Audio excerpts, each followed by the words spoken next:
Hey everybody, Techie101 here. Just a heads up before I start this video, there is a massive alien invasion going on outside right now with a lot of noise, so if you hear any kind of like, something that might sound like a lawnmower, that's a common misconception. No, that is actually the alien death laser mowing down most of my town in the background. Okay, just letting you know. I don't want you guys to get a little bit, distracted by that. Alright, so, with that being said, we have Zombie Patter, chapter number 25, and this one starts off a little bit differently. This one has the Naked Monkeys, but it's from two characters that we have actually not met yet. We will meet them in this chapter. And I don't even think we get their full names in this chapter. So I think Kubo is either... at this point, I think I had to have an idea that his series was ending soon. I don't like to think that Shonen Jump would just call him up when he was in the middle of writing chapter 28, because the series ended at chapter 27. He's like, yeah, Kubo, we're not doing it, so, piss off. Go write a series about Shinigami or something. And Kubo's like, darn it. But, yeah, I had to know I didn't think he's ending this soon, so maybe that's why he's like, there's no point. I ran out of these characters. I'll just introduce these ones in the Naked Monkeys. But anyway, we have B-side Naked Monkeys 16 here, and we have Geraldine Tackley, whatever, and Ulrika Wismar. And these are both assistants at the Gemini Laboratory. What is the Gemini Laboratory? We'll learn in this chapter. Well, we won't learn everything in this chapter, but we'll get like a look in exactly what it is. So first up, Geraldine. She looks the hotter out of the two. She looks kind of like Soiphone a little bit from Bleach, just a little bit. Like the hair is totally Soiphone. Her face is a little bit more softer. She's bustier, but that's basically it. She's 21. She's in charge of battleware. Okay, so totally Soiphone. Gemini Forces Vice Chief, a pale blonde with sepia blue eyes, likes Mikosaki and pina coladas. Alright. Special talents are playing the bass guitar and mental arithmetic. Doesn't like... Okay. Mental math is her pastime. Yeah, she's fun at parties, I bet so too. But she also loves battle armor and music. I wonder how that works. It's like 3.14, I don't care anymore. I don't know. Anyway, so she does like scary stories and Ulrika reading out loud. And going over to her, Ulrika is the other chick that works at the laboratory who looks kind of like the chick from The Grudge and The Ring, or basically any long-haired character from any kind of creepy Japanese horror story. Although she does look a little bit more. You know what she looks like? She looks like the Ring chick Sadako crossed with like the facial expressions like Uryu makes. Uru from the Urahara Shop, little girl. So, yeah, just imagine those two combined. That's basically what you get. The leader of Gemini Laboratory Special Force Units, a Gemini Force with black hair and dark blue eyes. Okay, so she's the leader, and Geraldine is the vice chief, so I guess they're like, she's the leader, I guess. I guess that's how they go. We don't really get to find out a lot about these characters, period, so, I bet Kubo was going to do some cooler stuff with them, but, yeah. She likes reciting poems out loud and is allergic to chocolate. Oh, that's a very poor existence, Alright, so with that being said, we move on to the actual chapter, track number 25, entitled Bad Finger Bitch Angel. That's... okay, cool title. And Ulrika is receiving a phone call from an unidentified person, and she's not really responding to the phone call, though. The individual's just like, oh, hey, it's me, yeah, can you put the doctor on? It's like... oh, wait, there's no response. Oh, okay, this is Ulrika, right? And she just goes to try to hang up the phone when Geraldine just, like, slaps her upside the head with a serving dish. And she's just like, why do you never talk when someone answers the phone? You're terrible at this job. So Geraldine just picks up the phone and is just like, okay, hello, this is Gemini Laboratory.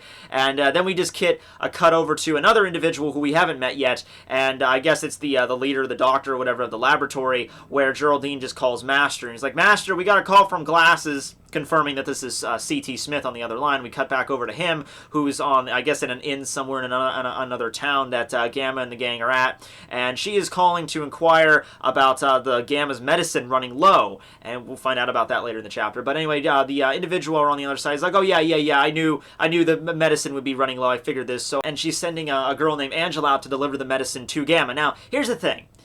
You can see how her name is written. I can't for the life of me figure out how to pronounce that. Because the way it's spelled in this translation makes me want to say Angeli. Angeli, that I've never heard that as a word, as a human name, ever. Angeli. I was thinking Angela, but no, Angela. I'm just going to say Angela just for the sake of, I'm going to start calling her that anyway. So I'm sorry if you're reading this and you're like, oh my god, Tekking, her name is so easily pronounced, but I'm just going to say Angela. I mean, there was never any anime or anything to get a confirmation how to pronounce it, so I'm just going to go with that, alright? So this girl named Angela is going to go and meet up with Gamma and the gang to give Gamma his medicine, whichever that may entail. And Smith's reaction to this, though, is a little bit disconcerting. He's just like, you're sending who? What? He's like, Angela. He's like, and the doctor's just like, oh, no. What's with that reaction? She's a good kid. I'm imagining like that's how she says it. Like she pauses. Like, no. She's a good person. She'll get the job done. So whoever this is, I mean, the title of the chapter is Bitch Angel. So. Oh my. I give it the chapter title, which is actually pretty cool. It's like the Union Jack sort of deal. And then we cut over to the area where they're, Gamma and the gang are hanging out at the BK Hotel. I guess it's the Burger King Hotel, so serving a Whopper or whatever. We're in the Roddenat State in New Caraway right now. I guess that's the town's name, New Caraway. And we cut inside the inn where we see Wolfina cooking dinner for everybody, or lunch, I suppose. She's made this big, huge pot of this boiling stew, I guess it is. And you see something, like, squirming out of it. And it's just like, oh, man, is she the stereotypical hot anime chick that knows how to cook, or is she the stereotypical hot anime chick that doesn't know how to cook? Because they could go both ways. And Gamma, Smith, and Elwood are looking at this just like, we're about to die. There's eyeballs floating in this freaking thing, and octopus tentacles. So Wolfina just strikes like a nice little cute little smile, and she's just like, oh, this is the legendary 5-star dish talked about in many famous gourmet magazines. Yeah, I'm sure she gets the ranking in the top 100. I'm sure she could go to Cooking Fest, with this dish right here. This is capture level like 87 right here. You don't screw with this. The special Wolfina soup, and it's just like a little text box. They're like, it's a lie. So everybody's like staring at it, just like, I don't know what to do here, and the reaction's hilarious because everyone's just like, because Wolfina, of course, is like, oh, I spent all day preparing this, and Elwood and Gamma are looking at each other, and it's just like, shit, dude, I thought it was your turn to cook today. I'm like, I don't know, Wolfina wanted to do it, I don't know what to do. And then we just get this glaring text box over everybody, and they all have like the same thought at the same time, but they don't speak it, they just think it at the same time. This is a test from God himself. And so Gamma begins, he takes a spoon, and he picks it up, and he's right about to drink it, the stew or whatever. And then while he's taking the spoon up, his arm just like bends the spoon, like atomizes it in his hand, like bends it. And and Elwood's looking at it like, oh, dude, yeah, okay, I know, we were kind of like, it's funny because the stew's kind of messed up, but that's kind of going over the top, like breaking the spoon. And Gamma looks at this like he's like greatly surprised. Like the second that happens, like he's picking up the spoon and just like, oh shit, like he's like, he doesn't want anyone to see, so he backs up from the table and he just runs the hell out. He just runs out of the room, and Smith immediately jumps up and he's just like, excuse me for a moment, I gotta go deal with him. Wolfina and Elwood are of course completely clueless. They think they think Smith just and Gamma just hated the food so much they left the room for whatever excuse, and Wolfina just grabs Elwood. She's like, oh, don't worry, no, this hurts so much, Al. And Elwood's just like, yeah, don't worry, I'll eat it all, I guess.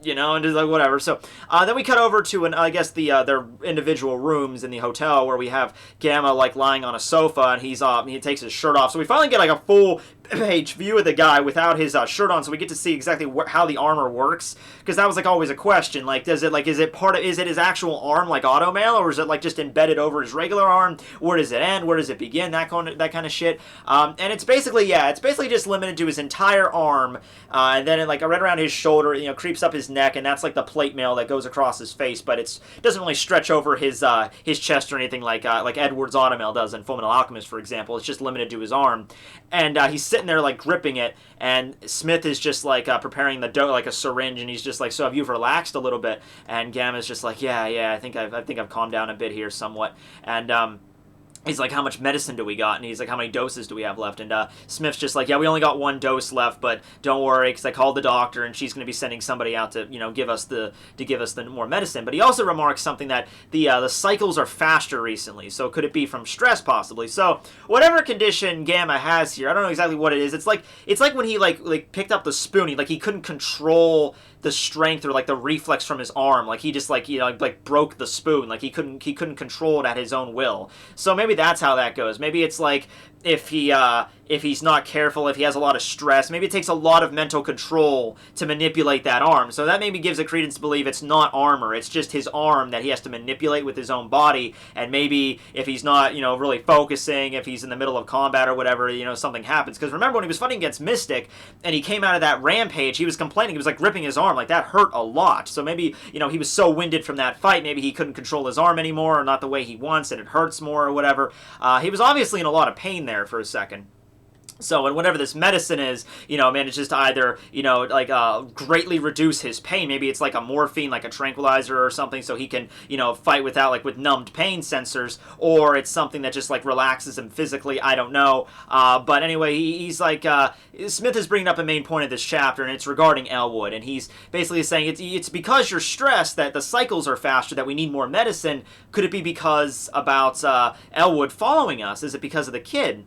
And Smith, and he even says, like, how long are you gonna let this kid follow us? And Gamma's just like, till we get the zombie powder. And Smith's just like, nope, not gonna happen. He's gonna die way before that, because we got a long way to go. We got, how many Rings of the Dead are there? There's 12, right? There's 12 Rings of the Dead. At least I'm mistaken. It's been so long since we've talked about Rings of the Dead, right? In a series called focusing around them. But they only have 3. They have the original one Gamma got. They have the one they got from Alder's base and the Ash Daughter base, and then they have the one they got from Wolfina's brother Emilio. But that's not actually taken off yet. They're in the process of going to find somebody to take that off. So they really only have 2 that they can just, hold on to. But with that being the case, there's still 9 more. And, they have a lot more, like, challenges ahead of them, and they went through so much shit just to get these 3. Well, 2.5, really.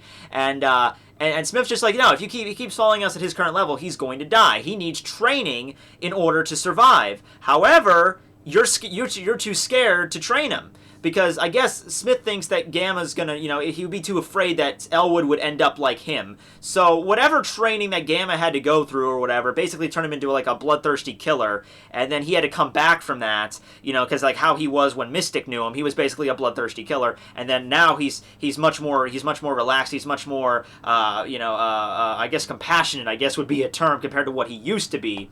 And I guess Gamma's afraid that if he trains Elwood's going to turn out to be the same way he was before, and he doesn't want that.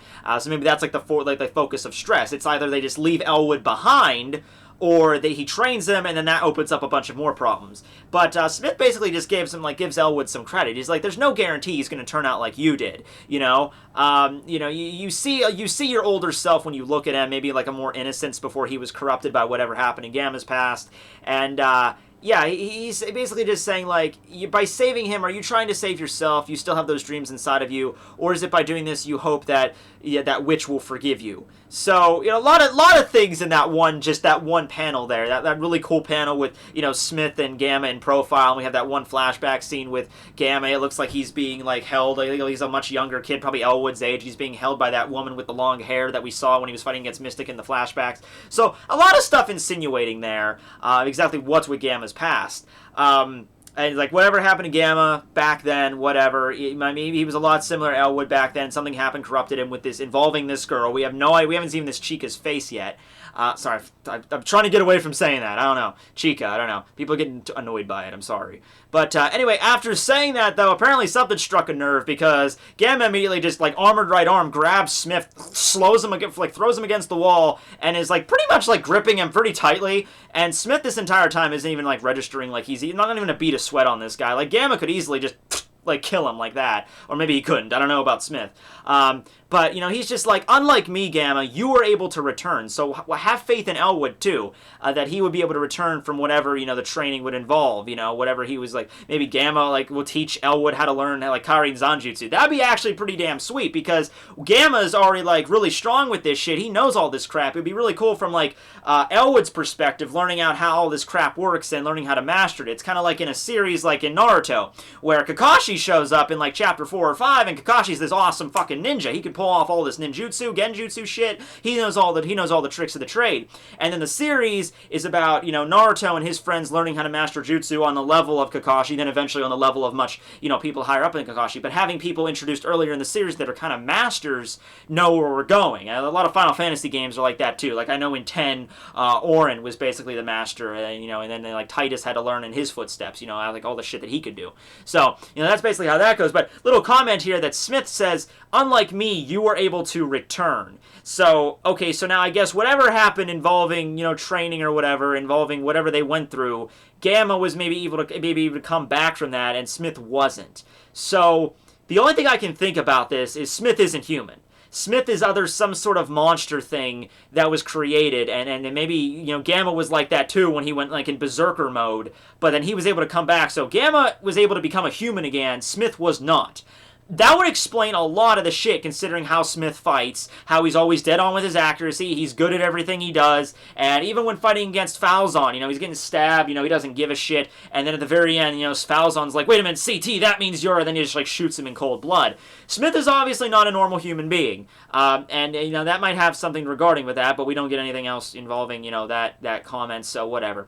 So then we cut back over to another area in New Caraway, where we have a girl who's walking around town, and she has a very interesting appearance. Alright,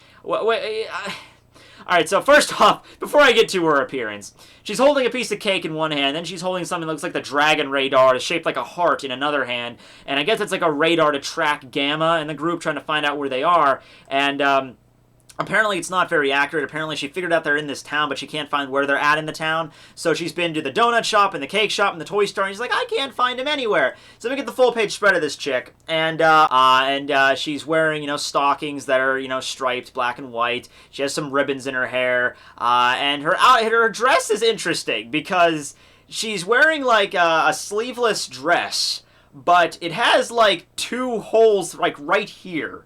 And I don't know if that's, like, just patchwork, like those are just patches, like, white, or that's really, like, the underside of her teenage... Oh, my God. I don't know how old this chick is. I don't. This is the Lolly character I was talking about, obviously. This is the titular Lolly character for what Zombie Powder would have become, like, would have happened if it continued on. I'm sure this character would have filled that role, Angela. And, yeah, so I don't know what the deal is with her.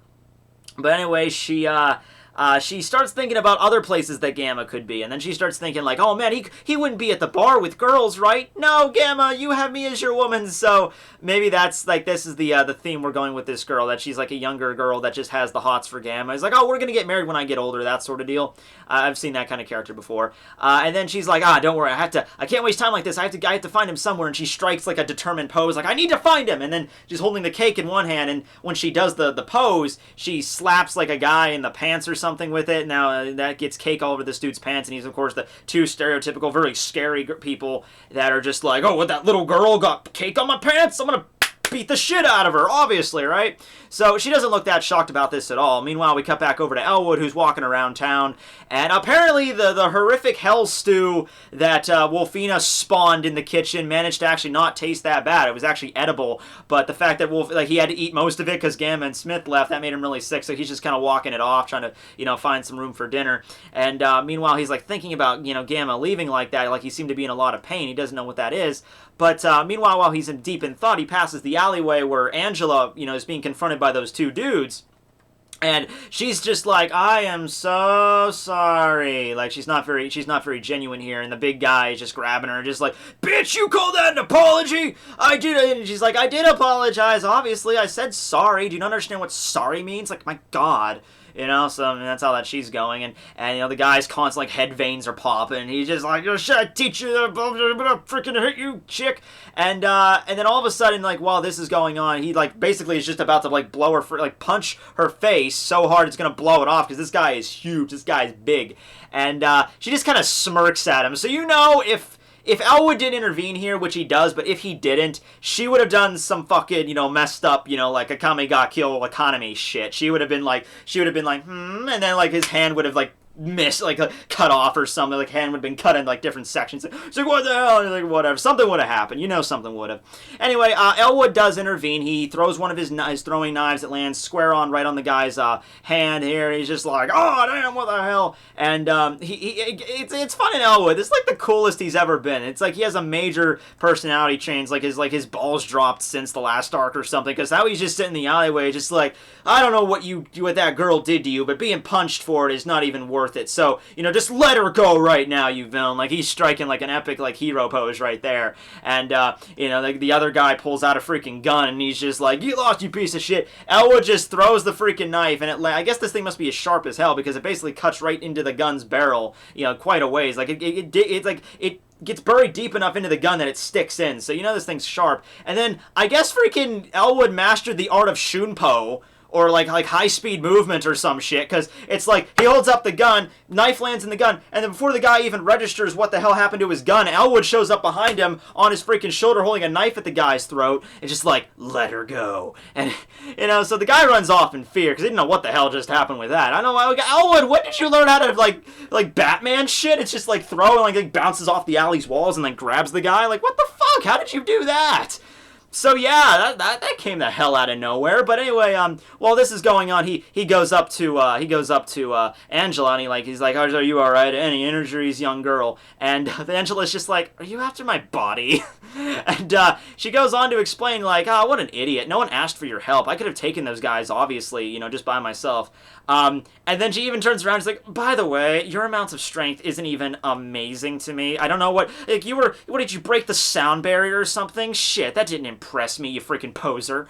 And then Owen's just like, what are you talking about, bitch? I was just trying to help you. I saw two big guys. I wasn't trying to after your body. I wasn't trying to impress you. I was just trying to kick their ass because they were, like, picking on you or whatever. And then she says, like, oh, your strength is nothing compared to Gamma's. And then immediately Elwood is just like, oh, wait, Gamma? That's okay, cool. What's up then? Because that's, like, something they can, talk to you about that. And then right before, Elwood begins to question her further, the big guy from earlier just stands up and points I guess he had a gun too, or maybe he picked up the other guy's gun and, like, pulled the knife out of it or something. I can't believe the gun was completely ruined just because, the barrel was a little bit cut. I mean, maybe he had his own gun. I don't know.